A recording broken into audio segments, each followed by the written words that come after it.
የተከበራችሁ አድማጮቻችን በማዳመጥ ላይ ያላችሁት የአማራ ድምጽ ራዲዮ ነው። የትግራይ ህዝብ እንደሌላው ህዝብ በወያኔ ላይ ላለመነሳቱ በአንጻራዊነት በሌሎቹ ሀገራችን ክፍሎች በተለይም በአዲስ አበባ የተሻለ ሐሳብን የመግለጽ ነጻነት ስለሌለና ይህ አንጻራዊነት በትግራይ ስለሌለ ነው የትግራይ ህዝብ ወያኔን ተቃውሞ የማያጉረመርመው በማለት የትግራይ ህዝብ ለወያኔ የሚሰጠውን ድጋፍ ለማስተባበል የሚሹ አንዳንድ ራሳቸውን ተንታኝ አድርገው የሚቆጥሩ ግለሰቦች አሉ። ባህር ዳር ዋና ጽፈት ቤቱን ያደረገ ተቃዋሚ ድርጅት በኢትዮጵያ ውስጥ የለም። መቀሌን ግን ዋና ጽፈት ቤቱ ያደረገ ስመ ተቃዋሚ አረና የሚባል ድርጅት አለ። ዛሬ የማንበብ ፍላጎት ላለው ጋዜጣም ቢሆን በትግራይ በሽ ነው። እንደውም ዛሬ ጋዜጦችና መጽሔቶች ለአዲስ አበባ ከሚቀርበው ከባህር ዳር ይልቅ ከአዲስ አበባ ለሚርቀው መቀሌ ቀድመው ይደርሳሉ። በዚያ ላይ ትግራይ ምንም አይነት መተንፈሻ እንደሌለ ተጋኖ የሚቀርበው ስህተት ነው። መቀሌ እየኖሩ ወያኔን በሰላ የሚተቹ ጽሑፎች ይጻፉ የሚያሳትሙ ሰዎች አሉ። አብርሃ ደስታ ወያኔ ትግራይን አልጠቀመም ብሎ በስለት የሚተች ጽሑፎቹን ከመቀሌ እየጻፈ ያሳትም ነበር። የአረናው አምዶም ገብረስላሴ ወያኔን የአድዋ ቤተሰባዊ ድርጅት አድርገው የሚተቹ ጽሑፎችን ከመቀሌ እየጻፈ ያሳትማል። የህወሓቱ መስራች አስገደ ገብረስላሴ እስከዛሬ ከመቀሌ ወያኔን በሚገባ እየተቸ ይጽፋል። ጋዜጠኛ ዮናስ በላይም መቀሌ ስላለው የአፓርታይድ መንደርና ስለሌሎች ጉዳዮች ይጽፍ የነበረው መቀሌ ሆኖ ነው። ሌሎች ብዙ ሰዎችንም መጥቀስ ይቻላል። እንደ መቀሌዎቹ ከባህር ዳር ግን አንድም ወያኔን ነቅፎ የሚጽፍ ጸሐፊ የለም። ይህ ማለት ግን ትግራይ ምድር አፈና የለም ለማለት አይደለም። ትግራይም አፈና አለ፣ ባህር ዳርም አፈና አለ፣ ናዝሬትም አፈና አለ፣ እንዲሁ አዋሳም አፈና አለ። በአፈና መቀሌ ከባህር ዳር የተለየ አይደለም። የትግራይ ህዝብ ዝም ያለበት ምክንያት ተጠቅሶ ትግራይ ውስጥ ከሌላው የተጋነነ አፈና እንዳለ ተደርጎ የሚቀርበው ትርክት ትክክል አይደለም። እንዲያውም እውነታው ከመቀሌ ሆነው ወያኔን የሚተቹ የትግራይ ተወላጆችን በወያኔ ብቻ ሳይሆን በትግራይ ህዝብ ዘንድም ከጠላት ጋር ለጠላት ዓላማ እንደሚሰሩ ነው የሚታዩት። ይህ የሚያሳየው ታዲያ የትግራይ ህዝብ ዝምታ ከወያኔ አፈና ጋር እንደማይገናኝ ነው። የወያኔዋ ኢትዮጵያ በትግሬዎች የምትገፈፈው የፌዴራል መንግስት ሰራተኞች በሆኑ የትግራይ ተወላጆች ብቻ አይደለም። ወያኔ በትግራይ ህዝብ ስም ያቋቋማቸው የኤፈርት ኩባንያዎች አሉት። እነዚህ ኩባንያዎች የፌዴራል መንግስት ውስጥ የማይገኘውን የኢትዮጵያን አንጡራ ሀብት የሚዘርፉ የትግራይ የገፈፋ ኩባንያዎች ናቸው። ወያኔን ከውስጡ ማውጣት ያልቻለው የአረናው ገብሩ አስራት 2006 ዓ.ም ላይ ሉዓላዊነትና ዲሞክራሲ በኢትዮጵያ በሚል ባሳተመው ባለ 516 ገጽ መጽሐፍ ወያኔ ኢትዮጵያን በመግፈፍ ትግራይ የአፍሪካን ሲንጋፖር ለማድረግ ስላቋቋማቸው የኤፈርት ኩባንያዎች ሲናገር በኢትዮጵያ ኢኮኖሚ ውስጥ ያሳደሩት ተጽዕኖ እዚህ ግባ አይባልም ሲል ተናግሮ ነበር። የሚገርመው ይህንን የገብሩ አስራትን አስተያየት ያነበብነው የኤፈርት ሊቀመንበር የነበረው የወያኔው ዋና የሴራ ጠንሳሽና የመለስ ዜናዊ የነፍስ አባት ነው የሚባለው ስብሃት ነጋ በአሜሪካ ድምጽ የአማርኛው ክፍል ቀርቦ ኤፈርትን የሚያህል አገር በቀል ኩባንያ የለም ባለ ማግስት ነበር። ኤርሚያስ ለገሰ የመለስ ልቃቂት ሲል በጻፈው የወያኔ ዘረፋ በሚያሳይበት መጽሐፍ ውስጥ የአገር ዘረፋውን ማቀነባበሪያ ስርዓት ኤፈርት መር የትግራይ ካፒታሊዝም ይለዋል። አቶ ኤርሚያስ ይህንን የዝርፋ ማዕከልም በዘረፋ አውድ ላይ በማስቀመጥ ልቃቂት ሲል ይጠራዋል። ሆኖም ግን ትግራይ ከኢትዮጵያ የገፈፈችው ሀብት ልቃቂት የሚል መጠሪያ እጅጉን ያንሰዋል። ኤርሚያስ ልቃቂት ያለው ኤፈርት መር የትግራይ የዘረፋ ካፒታሊዝም ከታቀደው በላይ ፈጥኖ የትግራይ የገፈፋ ካፒታሊዝም ወይንም በእንግሊዝኛው ክሮኒ ካፒታሊዝም ላይ ደርሷል። ለዚህ አንድ ማሳያ አሁንም ወያኔ የነገረንን ዜና ብቻ ተንተርሰን የተካሄደውን የአገር ገፈፋ እንደሚከተለው እናቀርበዋለን።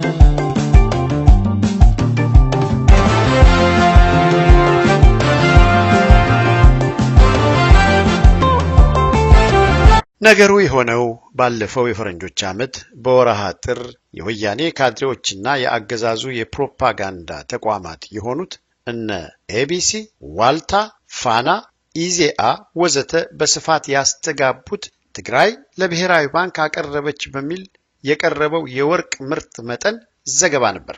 የአገዛዙ ልሳን ኢቢሲ እንደ አውሮፓውያን አቆጣጠር ጥር 7 ቀን 2016 ዓ.ም ባቀረበው የዜና እወጃ ርዕስ አንቀጽ ዋልታ እንደ አውሮፓውያን አቆጣጠር ጥር 9 ቀን 2016 ዓ.ም ባስደመጠ የዜና እወጃ ኢትዮጵያ ዜና አገልግሎት ጥር 16 ቀን 2016 ዓ.ም ባስነበበን ሪፖርት ላይ ትግራይ እንደ አውሮፓውያን አቆጣጠር ከሐምሌ 2012 ዓ.ም እስከ ታህሳስ 2015 ዓ.ም ድረስ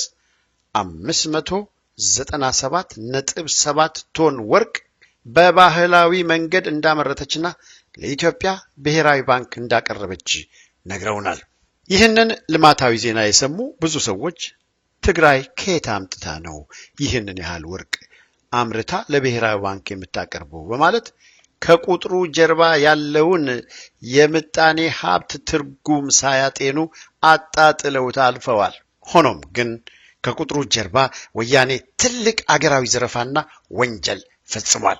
ወያኔ የቁጥር ቁማር ተጫውቶ የኢትዮጵያን የ2 ዓመት ባጀት ያህል ብሔራዊ ሀብት በአንድ ግብይት ወይም ትራንዛክሽን ብቻ ወደ ትግራይ አሽሽቷል ወይንም አሸጋግሯል።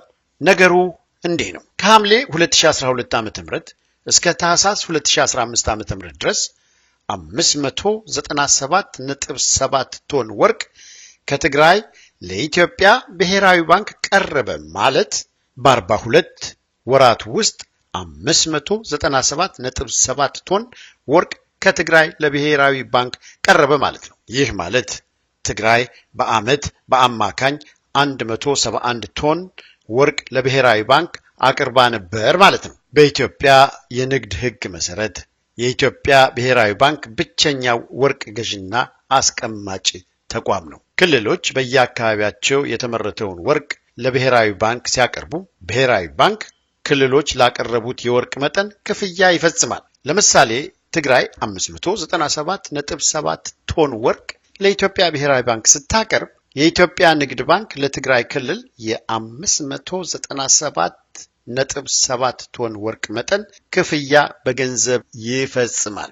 ያልቀረበ ወርቅ ሪፖርት ተደርጎ ብሔራዊ ባንክ ላልቀረበ ወርቅ እንደቀረበ ተደርጎ ክፍያ ቢፈጽም ከአንድ ቦታ ወደ ሌላ ቦታ የሀብት ሽግግር ይኖራል ማለት ነው። ወያኔ የነገረን ትግራይ ለብሔራዊ ባንክ ያቀረበችው 597.7 ቶን ወርቅ ማለት 597,700 ኪሎ ግራም ወርቅ ማለት ነው።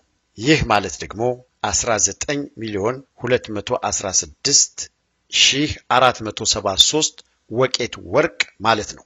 ከሐምሌ 2012 ዓ.ም እስከ ታህሳስ 2015 ዓ.ም ድረስ በነበሩት ዓመታት ውስጥ አማካይ የአንድ ወቄት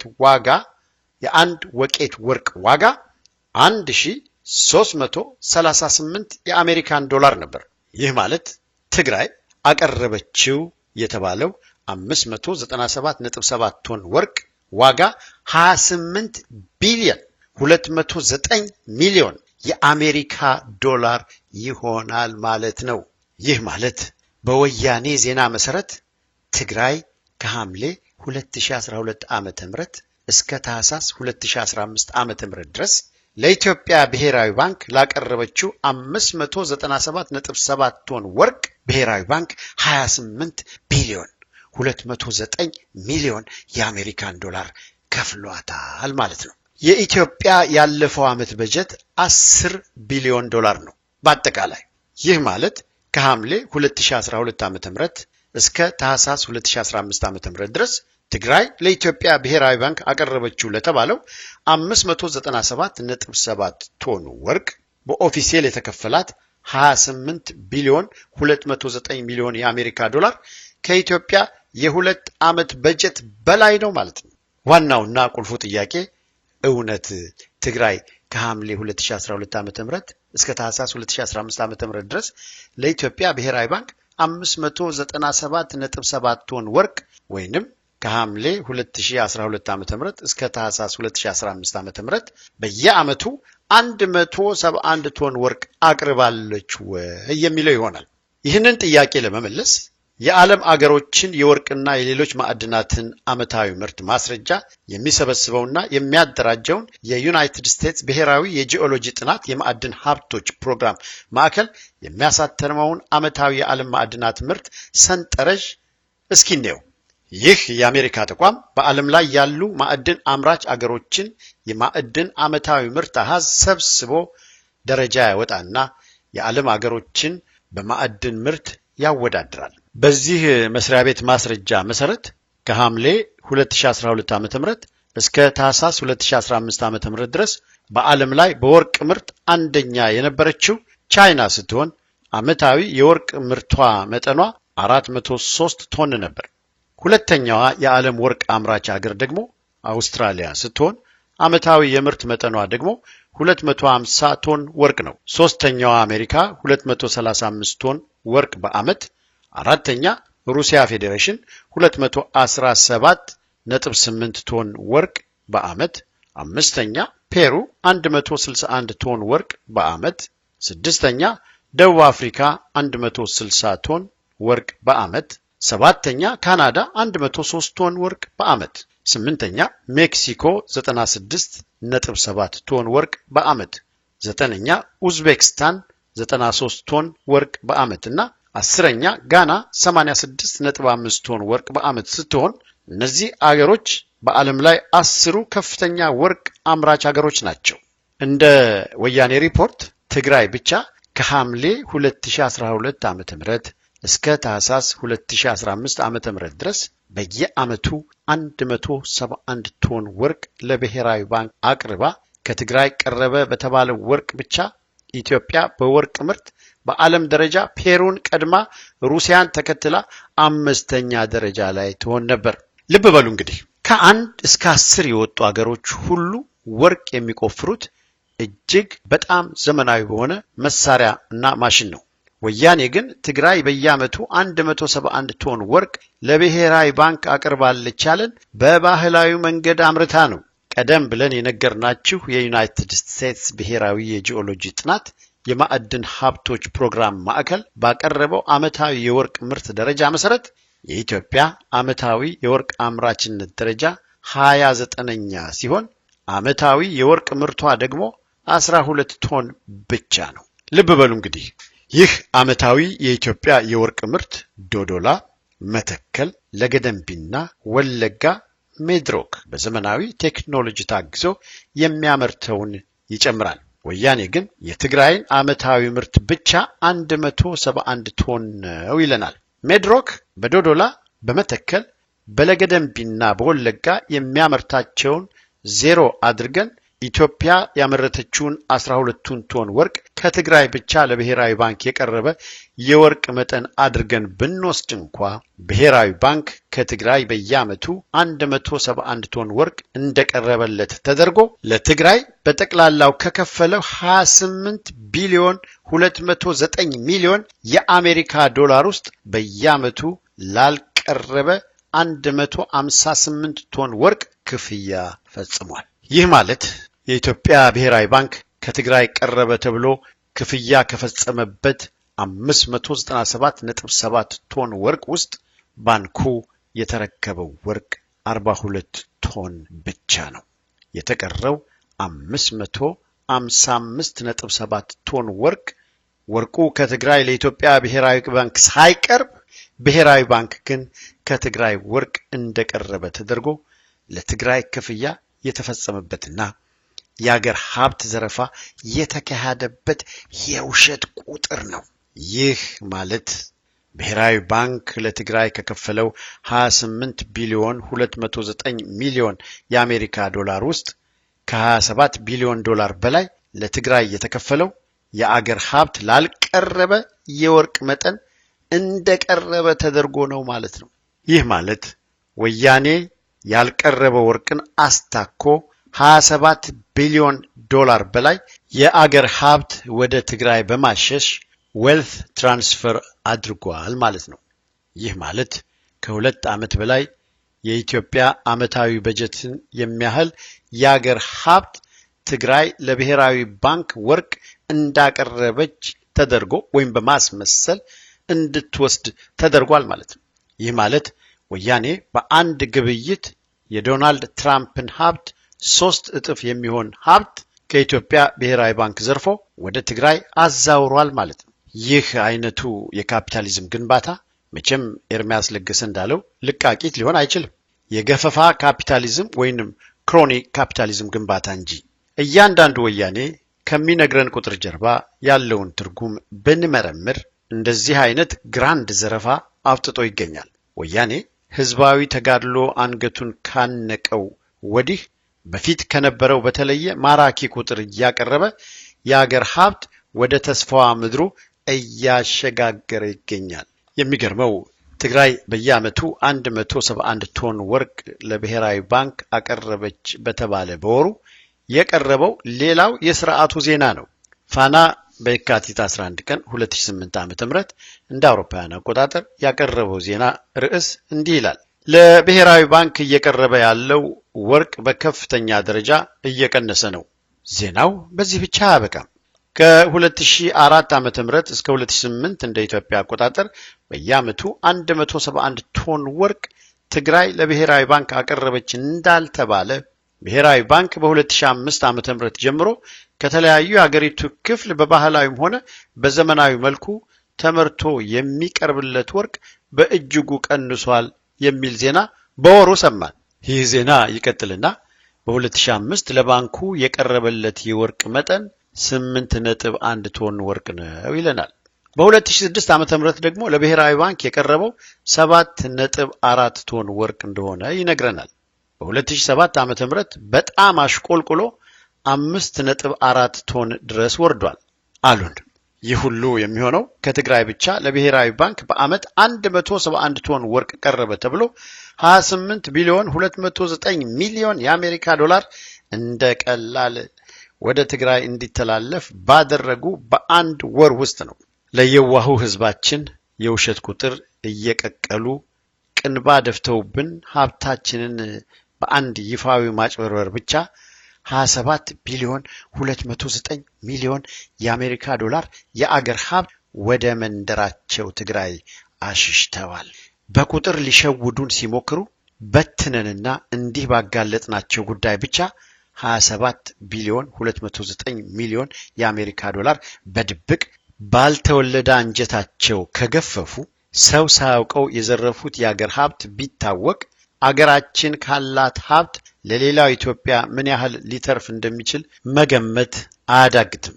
እንግዲህ ዛሬ በአገራችን እየተካሄደ ያለው ህዝባዊ ተጋድሎ ይህ እጅግ ልክ ያጣ የኢኮኖሚ ተጠቃሚነትና ስርጭት ልዩነት የወለደው ግፍና በደል ነው። ይህን ዘረፋን እወክለዋለሁ ለሚለው ህዝብ የኢኮኖሚው መሰረት ያደረገ አገዛዝ በስልጣን ባደረ ቁጥር የኢትዮጵያ ፖለቲካዊ ማህበራዊና ኢኮኖሚያዊ ህይወት በእጅጉ እየተናጋ ይሄዳል። ለኛ ለምንታገለውም እንደዚህ አይነት አይን ያወጣ ገፋፊ ስርዓት ባደረ ቁጥር አገዛዙን ለማስወገድ የምንከፍለው መስዋዕትነት እያደገና እየጨመረ ይሄዳል።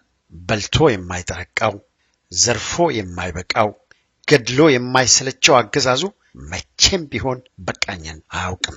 ከዘመናት በፊት መወገድ የነበረበት የአገራችን የአፓርታይድ ስርዓት እስከ ዛሬ ድረስ በግፍ በስልጣን ላይ የቆየው የኢትዮጵያ ህዝብ ወያኔን ከትግራይ ህዝብ ለይቶ ማየት በመቻሉ ነው። ይህንን የህዝብ አርቆ ሐሳቢነት ግን ወያኔና ደጋፊዎቹ የትግራይ ልሂቃን እንደ ድክመት የቆጠሩት ይመስላል። ከአንድ ዓመት በላይ ጦርነት ሲታወጅብን በትግራይ ወታደሮች ስንጨፈጨፍ ስንከርም ከተከዘ ማዶ የተሰማ ወንድማዊ ስሜት የለም። ከ3 ዓመታት በላይ ጦርነት ታውጆብን በትግራይ ወታደሮች ስንጨፈጨፍ ከተከዘ ማዶ የተሰማ ወንድማዊ ስሜት የለም። በተቃራኒው ሞት የሰለቸው፣ ስደት ያበሳጨው፣ ሰባተኛ ዜጋ መሆን የመረረው፣ እስርና እንግልት ያንገሸገሸው ህልውናውን ሊታደግ ሲነሳ የተከዘ ማዶ ልህቃን ትግሬዎች ከጎንደር ተባረሩ ጅኒ ቁልቋል በማለት አይናቸውን በጨው አጥበው ሊፈላሰፉ ሲሞክሩ አይተናቸዋል። ይህ በደል የተፈጸመበትን ከበደል ፈጻሚው በላይ ማውገዝ በእውነቱ ወያኔ በግፉአን ላይ የሚፈጽመውን ጭፍጨፋ ያለ ተጠያቂነት እንዲገፋበት ከማበረታታት ያነሰ አለመሆኑ ብቻ ሳይሆን ሳሞራ ዩኑስ እንዳለው የወያኔ አገዛዝና የትግራይን ህዝብ አንድነት ለመለየት የሚያስቸግር ማሳያ ነው። ሌላው የኢትዮጵያ ህዝብ እስካሁን ሰው ሆኖ በመፈጠሩ ተፈጥሯዊ የሆነውን ስሜቱን በሚገርም ጥንካሬ ተቋቁሞ እስካሁን መቆየቱ እንጂ እንደ ወያኔ ግፍና ጭካኔ፣ በደልና ሴራ፣ ግድያና አረመኔያዊ ተግባር፣ ዘረፋና ነውረኛ ድርጊት ከትግራይ የበቀለው አገዛዝ ወያኔ ከማንም ጋር አንድም ቀን አብሮ የሚያኗኑረን እንዳልሆነ የትግራይ ሰዎች እስካሁን መረዳት ተስኗቸዋል። የኢትዮጵያ ህዝብ ሆኖ እንጂ አሁን የሚታየው ሁኔታ ወያኔ በሻዕቢያ ተጎትቶ አዲስ አበባ በገባ በወሩ የሚሆን ነበር። የትግራይ ህዝብ በደርግ 17 ዓመት ሙሉ ደረሰብኝ ከሚለው ግፍና ጭካኔ በላይ ከአብራኩ የወጣው ወያኔ በኢትዮጵያ ህዝብ ላይ ላለፉት 26 ዓመታት ያህል አድርሶታል። ወያኔ በአማራ ላይ የፈጸመው ጭካኔ ኢትዮጵያ ከምትሸከመው በላይ ሆኗል። በእኛ እምነት ግን የትግራይ ሐቀኛ ልጆች ደማቸው በደም የተጨማለቀ ወያኔ ወንድሞቻቸው ያለፈ ታሪክና አሁንም ወንድሞቻቸውንና እህቶቻቸው ላይ እያደረገ ያለው የዘር ማጥፋት በራሱ መናገር የጀመረው ዘርፍና ቅሚያ ሊያሳስባቸው ይገባል ባይ ነበር። ይህ እውነት ግን በትግራይ ህዝብ ዘንድ ዋጋ ያለው አይደለም። ወያኔ እየፈጸመ ያለው አገር ዘረፋና ዘር ማጽዳት ለማንም ከሁሉም በላይ ደግሞ ከሌሎች ኢትዮጵያውያን ጋር ለክፍለ ዘመናት በሰላም ለኖረው ለትግራይ ህዝብም እንደማይጠቅም የተገነዘበ የትግራይ የህብረተሰብ ክፍል ፈልጎ ማግኘት አስቸጋሪ ሆኗል። በየትም ዓለም የዛሬ ተጠቂዎች ነገ ቂማቸውን ቋጥረው በደላቸውን ለመበቀል እልቂት አስከታይ ዘማቾች ሊሆኑ መቻላቸውን ማንም የሚስተው አይደለም። ወያኔ ግፍና ቅሚያውን በተቃወሙ ላይ እርምጃ እየወሰደ ያለው ነገ ቂም በቀላቸውን የሚወጡ ቆራጥ እልቂት ተከታዮች እንዲሆኑ እንደሚገፋፋቸው መገመቱም አስቸጋሪ አይደለም። የዛሬ ግፍና በደል ግፈኛው የበደለኛው የነገ አድራጎት የሚያዝበት በብድር የሚሰጥ የነገ መከራና ስቃይ ነው። በህዝብ ግፍና በደል ክብረ ወሰን የተቀዳጀን ገፋፊውን ወያኔ ቡድን አቅፎና ደግሞም ህልውናውን ከወያኔ ጋር ያቆራኘ የሚመስለው የትግራይ ህዝብ ከወያኔ በኋላ ኢትዮጵያ ውስጥ የመኖር ህልም ያለው አይመስልም። ኢትዮጵያ ውስጥ የመኖር ህልም ያለው የትኛውም ህዝብ የኢትዮጵያን ሀብት እንደ ጠላት ንብረት አይቀራመትም። ኢትዮጵያዊ ሆኜ እኖራለሁ የሚል ህዝብ ከአብራኩ የወጣውና እወክለዋለሁ የሚለው አገዛዝ የሚያፈሰው ደም ላይ ሊቆም አይችልም። ለዘመናት አብሮ የኖረው የኢትዮጵያ ህዝብ አይቀሬ ዕጣ ፈንታ እንዲህ መሆኑ የሚያሳዝን ቢሆንም ዘግይቶም ቢሆን ግን የወያኔና የትግራይ ህዝብ ጣምራነት የትግራይ ህዝብ በሚወስደው አሳዛኝ እርምጃ እየነጠረ መምጣቱ የኢትዮጵያ ህዝብ ኮስተር ብሎ ህዝባዊ ተጋድሎም በሙሉ አቅሙ እንዲካሄድ ማገዙ አለ የማይባል ነው። በመጨረሻ ላይ የትግራይን ህዝብ ዝምታ አስመልክቶ ከወያኔ ጣምራነት ለመለየት ብዙ ሰው የሚደጋግመውን ፍጹም የሰለቸን አንድ ስህተት እናንሳ። ይህም አፈና ባለበት ሁኔታ የትግራይ ህዝብ ለምን ሆ ብሎ አልተነሳም ማለት አያስኬድም የሚለው የናረጋዊ በርሄ ማስተባበያ ነው። የትግራይ ህዝብ ትግል ጀመርሁ ብሎ የሚያስበውን የየካቲት 11ን ሲያከብር እንደሚነግረን ለትግራይ ህዝብ የደርግና የወያኔ ልዩነት ሰማይና ምድር ያህል እንደሆነ ነው። የትግራይ ህዝብ ከደርግ ወያኔ በእጅጉ የሚሻል ከሆነ በወያኔ ዘመን ወያኔን መቃወም የሚቻልበት ሁኔታ አለ ማለት ነው። የትግራይ ህዝብ ከወያኔ ይከፋል የሚለውን ጠላቱን ደርግ ለመፋለም ሆ ብዬ ተነስቼ ነበር ካለን ለምንድን ነው ከወያኔ ከሚከፋው ደርግን ሆ ብሎ ተነስቶ የተፋለመ ህዝብ ከደርግ የማይከፋውን ወያኔን ሆን ብሎ ተነስቶ መፋለም ያቃተው ለሚለው ተጠየቅ መልስ ማግኘት አይቻልም።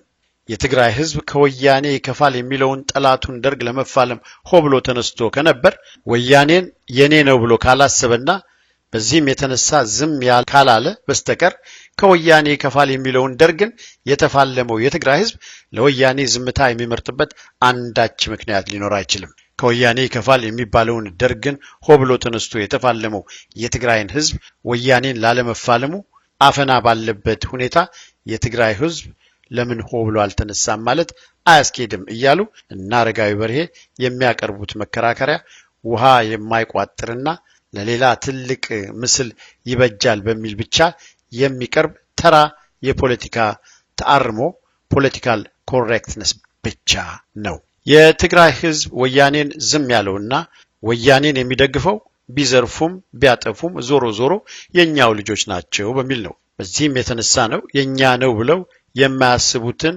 የፌደራል መንግስት መስሪያ ቤቶች መመዝበርን ትግራይን እንደማልማት እያንዳንዱ የትግራይ ተወላጅ የሚቆጥረውና ለዚህም ገፈፋ ወያኔ ጋሻና ጦር የሚያደርገው።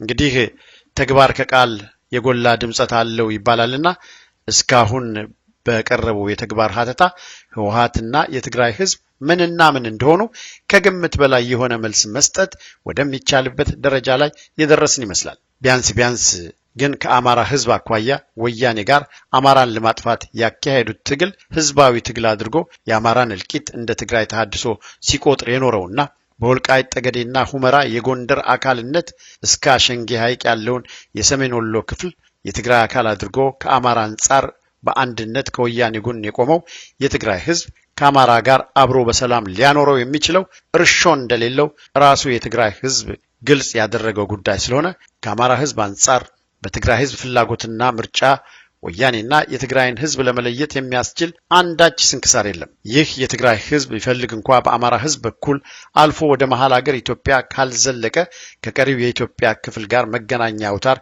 የለውምና የትግራይ ህዝብ ከአማራ ህዝብ አንጻር ከወያኔ ጋር ያሾለው ሰይፍ ከኢትዮጵያ አኳያ የሚኖረው ዕጣ ፈንታ እንደሚወስን ሊታወቅ ይገባል።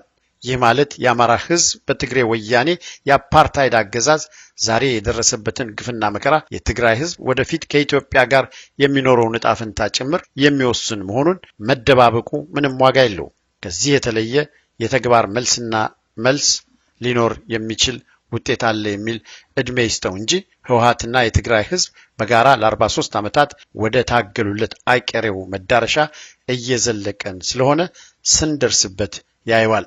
ወያኔዎችና የትግራይ ምሁራን ይህንን ቢሰሙ ከጣራ በላይ ይስቁ ይሆናል። ሆኖም ግን የትናንትናው ድንግዝግዝ ሁኔታ ሊቀጥል የሚችለው ለዘላለም ህዝባዊ ተጋድሎ ባይኖር ኖሮ እንደነበር ታገልኩ ለሚለው መንገር ለቀባሪው ማርዳት ነው። ዛሬ ላይ ትግል አለ፣ ያውም የመረረ ትግል። በወያኔና ኢትዮጵያ ምድር አንቀጥቅጥ የአማራ ተጋድሎና የኦሮሞ ተቃውሞ የሚባል ህዝባዊ ትግል 2 ዓመት አልፎታል። ይህ ህዝባዊ ትግል የወያኔና የትግራይ ህዝብ ትግል የወለደው አገዛዝ የፈጠረው የህዝብ ብሶት የወለደው የማያቆም ህዝባዊ እንቢተኝነት ነው። የዛሬ መብለጥ የሚመስል ድንግዝግዝ የገነነ መበለጥ እስከሚያስከትል ታሪክ ምስክር ነው። የወደፊቱን ደግሞ ጊዜ ይፍረደን በማለት ጽሑፋችንን በዚሁ እናጠቃልላለን። ጤና ይስጥልኝ።